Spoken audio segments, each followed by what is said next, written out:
तो कक्षा 11 के सभी विद्यार्थियों, आज अपन है ना फिजिक्स का सेट ए और बी दोनों एक साथ एक ही वीडियो में कवर करेंगे।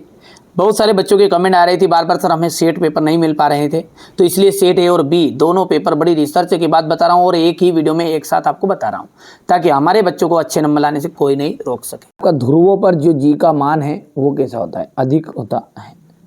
गैस समीकरण पीवी बराबरी पे आरटी में वी है एक मोल गैस का आयतन। जड़त्व का जो गुण है वो होता है, जड़त्व का गुण होगा इनमें से कोई नहीं। वाट जो है किसका मात्रक है? वाट है शक्ति का मात्रक। गुरुत्वीय नियतांक जी का विमीय सूत्र है। गुरुत्वीय नियतांक जो जी है उसका विमीय सूत्र क्या है? यहाँ पर द ऑप्शन राइट रहेगा। सरल आवर्त गति में स्थिर रहता है। आवर्तकाल हो गया। चलिए इसके बाद में अपन आगे बढ़ते हैं और यहाँ से देखते हैं, ये इतना हो गया भैया। इसके बाद में यहाँ से यहाँ तक ये चौथा हो जाएगा। इसके बाद में पांचवा रहेगा और छठा रहेगा। प्रतिबल का मात्रक है, तो प्रतिबल का मात्रक है newton upon metre square. Billiard ball की गति द्विविमीय गति होती है। कैसी गति होती है? द्विविमीय गति होती है।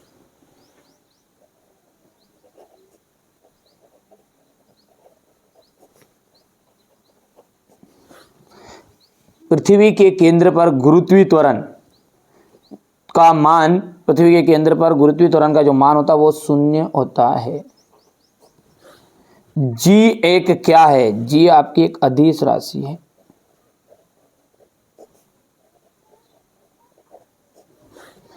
घर्षण बल संपर्क सतहों के क्षेत्रफल से स्वतंत्र होता है। कार्य एक कैसी राशि है? तो कार्य एक आपकी अदिश राशि है। यहां से ये आपका क्वेश्चन नंबर 2 है।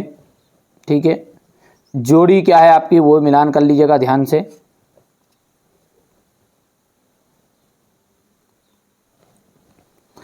यहां पर हम बात करें यदि पहले की संवेग, देखो ध्यान से देखो, संवेग का मिलान आप करना। देखो यहां पर हो जाएगा आपका ये, दूसरे का हो जाएगा आवृत्ति इंटू तरंग दैर्घ्य। कोणीय तरंग त्वरण, कोणीय त्वरण का आ जाएगा यहाँ पर रेडियन वाला आ जाएगा।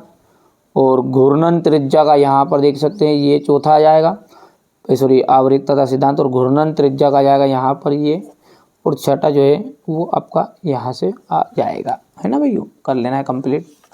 चलिए इसके बाद में हमारे यहाँ से इंग्लिश मीडियम वाले बच्चों के लिए देख लेना है ध्यान से। ये हो गया इतना।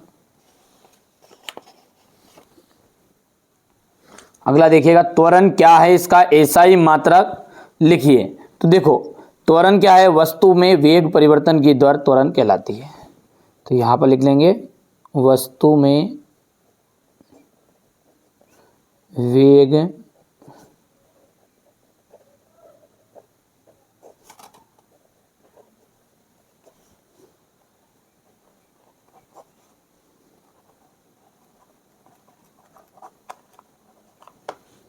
कहलाती है। इसका एसआई मात्रक हो जाएगा आपका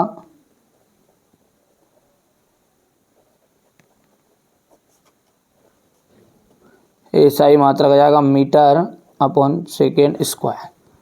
ठीक है, संवेग का फॉर्मूला, तो संवेग का मतलब होता है द्रव्यमान इंटू वेग।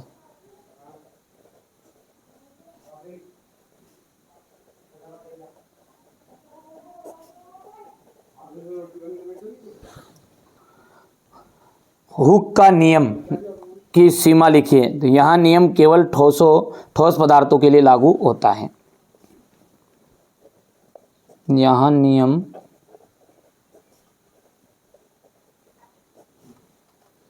केवल ठोस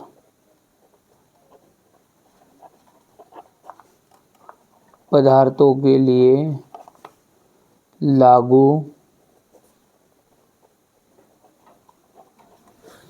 होता है। प्रतिबल और दाब में अंतर, देखो प्रतिबल और दाब में अंतर क्या है। देखो पहले तो इसका प्रतिबल का ऐसा ही मात्रक यहाँ पे लिख देता हूँ इतने, इसका एक हो जाएगा न्यूटन अपॉन मीटर स्क्वायर। और चौथा जो है इसको ध्यान से देखना है आपको, प्रतिबल का मान पूरे पृष्ठ पर समान नहीं होता है। प्रतिबल का मान पूरे पृष्ठ पर समान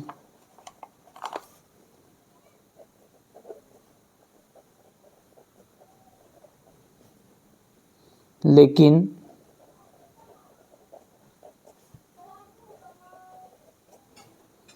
दाब समान होता है।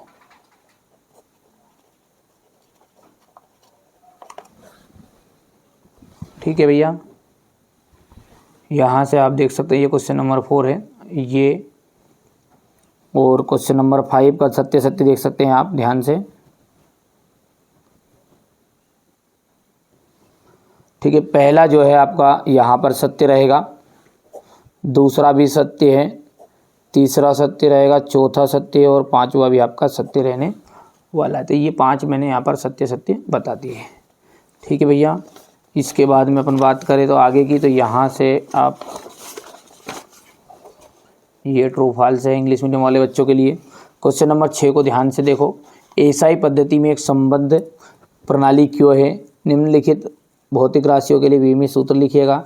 मूल मात्रक तथा व्युत्पन्न मात्रक में 2 अंतर देना है। निम्नलिखित भौतिक राशियों के विमीय सूत्र लिखना है। विषम समांगनता का सिद्धांत क्या है। विमीय सूत्र से आप क्या समझते हैं। एक न्यूटन बल को परिभाषित कीजिए। संवेग संरक्षण का नियम आपको लिखना है। गुरुत्वाकर्षण तथा जड़त्व गुरुत्व से आप क्या समझते हैं। जी का मान कहाँ पर अधिकतम और कहाँ पर न्यूनतम होता है। गैसों के लिए एवोगैड्रो का नियम लिखिए। बॉयल का नियम आपको लिखना है। सेकेंडरी लोलक किसे कहते हैं, इसकी लंबाई का सूत्र स्थापित कीजिए। यहाँ से आपका 12वां का हो जाएगा। घर्षण के 2 लाभ लिखिएगा। पहाड़ों पर घुमावदार सड़क समतल ना होकर बाहर की ओर उठी रहती है क्यों। पास्कल का नियम लिखिएगा, सिद्ध भी करना है इसको, है ना। किसी तार को खींचने में किए गए कार्य की गणना कीजिए। सिद्ध कीजिए स्टील रबड़ से अधिक प्रत्यास्थ है। बुलबुले के अंदर अतिरिक्त दाब के लिए सूत्र स्थापित कीजिए। तो क्लास 11 के सभी विद्यार्थियों, लो जी आपके लिए फिजिक्स का जो सेट बी है उसको अपन अच्छे से सोल्व करने वाले हैं। प्रकाश वर्ष मात्रक है। देखो प्रकाश वर्ष जो है ना दूरी है, यानी दूरी का जो मात्रक है वो है प्रकाश वर्ष। ठीक है, कौन सा पदार्थ अधिक प्रत्यास्थ है, तो कौन सा पदार्थ अधिक प्रत्यास्थ रहेगा, तो इस्पात इसका एकदम राइट आंसर रहेगा। श्यानता निम्नलिखित में से किससे संबंधित है। श्यानता का आ जाएगा आपका यहाँ पर घर्षण से संबंधित है।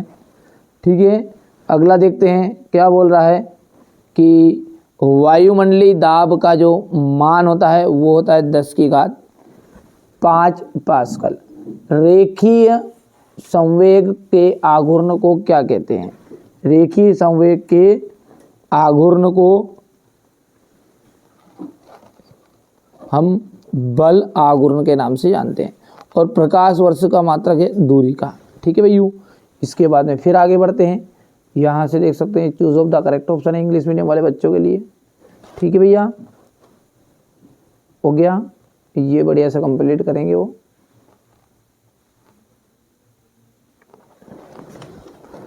अब है आपका सेकेंडरी लोलक का आवर्त काल जो होता है वो क्या होता है, सेकेंड होता है। शक्ति एक क्या है, अदिश राशि है।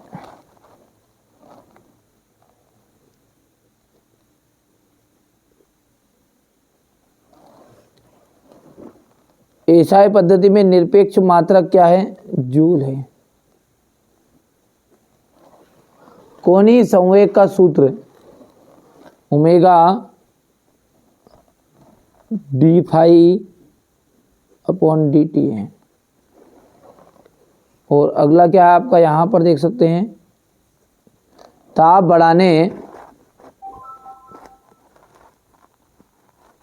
बढ़ाने पर प्रत्यास्थता गुणांक का जो मान होता है ना वो कम हो जाता है। ठीक है, इसके बाद में है द्रव चालित लिफ्ट पास्कल सिद्धांत पर आधारित है। हो गया इतना। इसके बाद में रिक्त स्थान यहाँ से देख सकते हैं आप। ठीक है भैया, हो गया इतना। इसके बाद है जोड़ी। देखो अभिकेंद्र त्वरण का आपको मिलान करना है। यहाँ पर पहला गैस का दाब, दूसरे का मिलान आपको यहाँ से हो जाएगा संवेग का मिलान यहाँ से, ऊर्जा, ठीक है, तो ऊर्जा का जाएगा जूल, पलायन वेग,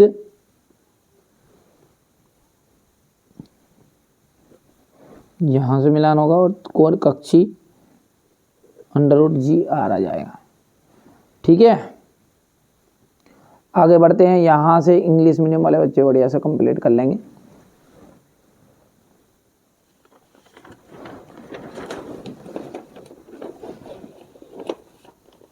अब एक वाक्य में उत्तर। वेग जो है, वेग समय ग्राफ के समय अक्ष से घिरा क्षेत्रफल किस राशि को व्यक्त करता है? वस्तु का विस्थापन को।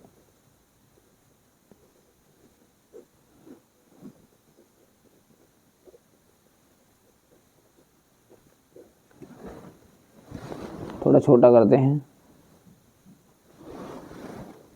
सर्पी घर्षण तथा लोटनिक घर्षण में कौन सा घर्षण कम होता है?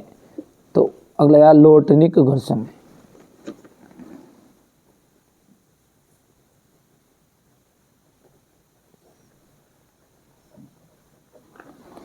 रॉकेट नोदन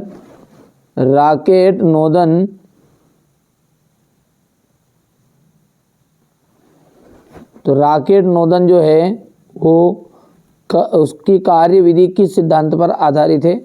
तो न्यूटन के गति के तीसरे नियम पर।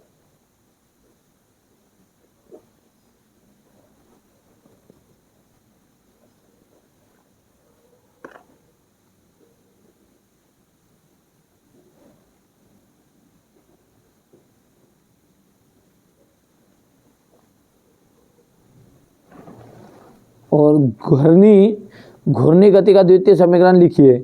तो ये आपको लिख देना, और अंत में है केरलोस का मान जूल में बताना है।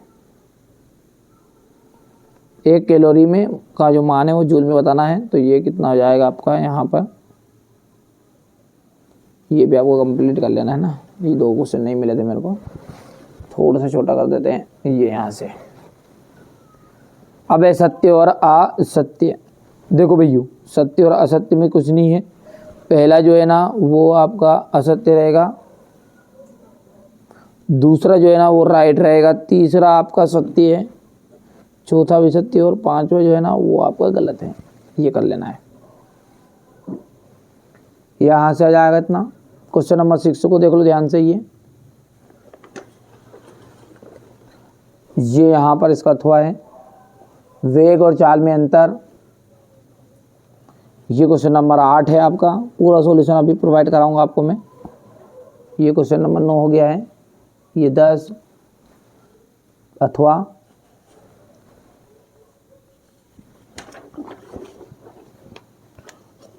ये क्वेश्चन नंबर अथवा यहाँ पर 12। यहाँ से आप देख सकते हैं ये क्वेश्चन नंबर 13 रहेगा। ये 14 है यहाँ पर। हो गया इतना। इसके बाद में ये क्वेश्चन नंबर 14 का अथवा, क्वेश्चन 15, यहाँ से क्वेश्चन नंबर 16 रहेगा। ये 17 है।